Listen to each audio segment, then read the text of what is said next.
First Things First is sponsored by Gillette, the best a man can get. Of this here. Welcome back to First Things First. Look who's here. We're joined by FS1 NBA analyst Chris Broussard. I am telling Chris, there's a lot of handshakes, there's a lot of fist pumps. Easily 8 minutes of hellos before we get into actual content. This is the best thing. Tell me. Because this is a dream come true. Yeah. Because in trying to put this show together, Nick and I were doing a lot of work in L.A. People, they hadn't announced the show yet, but we were doing a lot of things because we're huge basketball fans. And with Chris, spending a lot of time with him in L.A. Him and I know each other from our former life at another network. But to have our show come to fruition, you being added to the show, and now him finally coming to New York because the NBA season. So for us, it's a little more than just a normal guest. When we say a friend of the show, we really mean that in Chris Broussard. My first meeting when I came out to L.A. with you guys, I met Chris. Remember the cafeteria? Eating lunch together. Yeah, you saw when Chris made me buy my own coffee. You remember that part? I joke. All right, let's talk some basketball. Let's talk some Lakers. They lost 120-115 to the Clippers last night, thanks in gigantic part to Lonzo Ball. Went 1 for 7, 3 points, 3 lonely points. Lonzo shooting 31% from the field and 25% from three-point range this season. Well, at least the guy's being consistent. All right, Chris Broussard, how should the Lakers handle Lonzo? What is the best approach to how they can either make him fit in with the Lakers better or just make him a better basketball player? I don't know where you guys stand on this, but I heard the tease G League. No way, no how. I'm not trying to be Rob Parker, but G League? Is that you thinking G League? Yeah. What I say about Lonzo Ball with the Lakers, leave him alone. Let him play. Let him do exactly what he's doing.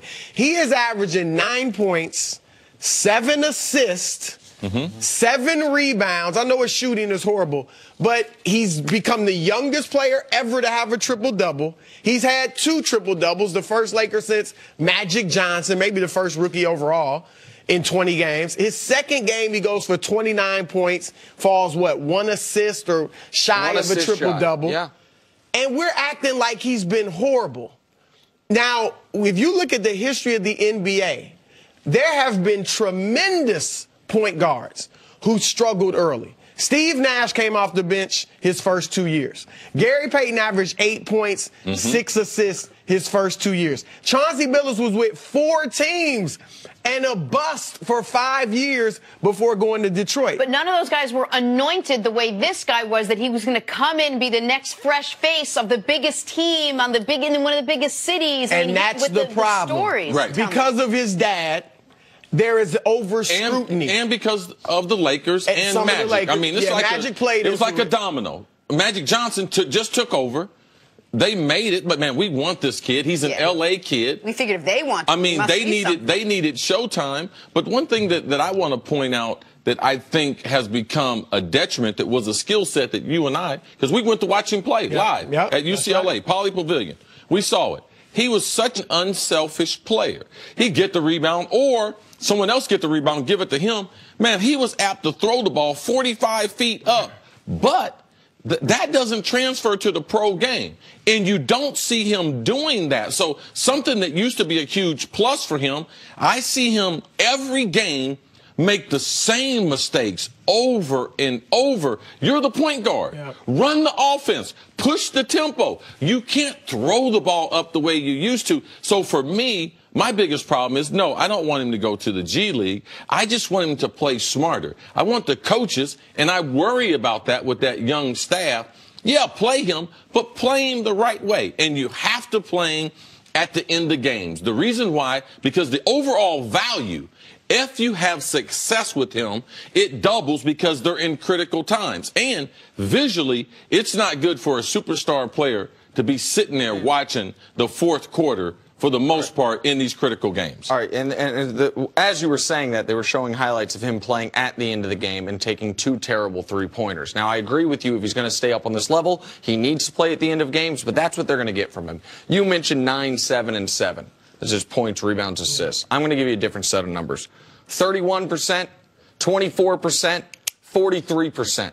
That's field goal percentage, three-point percentage, free throw percentage. That makes him the league's worst high-volume three-point shooter, the league's worst high-volume free throw shooter as a guard. And I'm going to focus and hone in on the free throw percentage. And here's why. That, to me, is a sign of a guy whose confidence is That's a game lost. He was in the mid to high 60s in college. Yeah. So he wasn't a guy that was going to come into the league and shoot 85% from the line. I get it. The hitch in his shot's going to hurt him in that. But when you are shooting free throws worse than Shaq, Dwight Howard, worse than any player in recent NBA history, when that's not what you were in college, that's confidence. And that's why I said the G League. I said the G League because let him go back and play a few games where he's reminded what it's like to be one of the best players, have good games, have efficient games, and see if that just shakes or steadies his brain. He's had big games in the NBA. His second game was a big game. Right, He's had triple doubles. Him going down to the G League, I think, could wreck his confidence. Because, I mean, you're the second pick in the league going down to the G League. I can't think of a player that's happened to. Exactly. I think the G League, I think guys go after him like Patrick Beverly the first game. Because, man, that's a scrappy league. Like, they got nothing guaranteed to them. Yep. Everyone is trying to come up. My thing is, learn the game and learn how to play smarter. Nick brings up a good point with the free throw shooting. We wouldn't accept this type of shooting for a guy who was 7'6". I mean, we would make we wouldn't accept this type, because even if a guy was 7 foot, you know what his free throw, his field goal percentage would be around 65, 68%. So it leads to playing scared. When you're 6'6" and you can't shoot, and you're shooting 40% from the free throw line, how often do you think I'm going to the hole? I'm afraid to get fouled. And I would imagine you're there a lot, and you hear a lot of these post-game press conferences, and you hear the questions, which are similar to the conversations we're having. And I'm sure a lot of it revolves around his confidence, his mental state, like what's inside, because we know he's got this skill set. What's the answer? I mean, what's the line they keep dishing out? What's keeping them from getting through to him somehow? He's got a lot to work on. There's no question about it. But like I said, a lot of great point guards had that initially. He's got to learn the pick and roll game better. I think in the summer, they need to revamp his whole shot. Like, don't do it now. Yes. You got to let him play now. Yes. But in the summer, they need to change his shot. And the free throw shooting is an indicator of that. Yep, exactly. I'm going to point out one small thing that is, to me, indicative of a guy who is not only has lost his confidence, but is questioning everything about his game.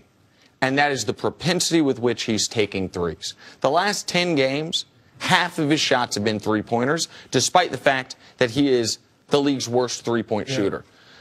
Chris, I know you still play, and I know you still play, and I even still try a little bit to play pickup basketball. What does the worst player on the court do? He stands back and chucks. Because he knows he can't get to the rim. He knows if he puts the ball on the ground, it's going to get ripped. He knows that he's not a better athlete than the guy. So the guy that really shouldn't be out there, which oftentimes, if I'm playing in your type of league, is me, I'm just going to stand out there and try to hope my shot's good. Because I know if I go to the rim, it's getting swatted, or I'm getting bodied. And Lonzo took and he's got no mid-range game either. That's the big. He can't finish because he's not that strong yet. One non-3-point shot last night. He can't shoot mid-range unless he's going to the right or to the left. All right. Well, in my league, I always go to the rim, but you guys didn't want to know about that, so we're not going to talk about that. Chris Broussard, we're going to talk LeBron with you a little bit later in the show, but coming up, one of the best players on the NFL's top team joins the show, Eagle safety Malcolm Jenkins. That's next on First Things First.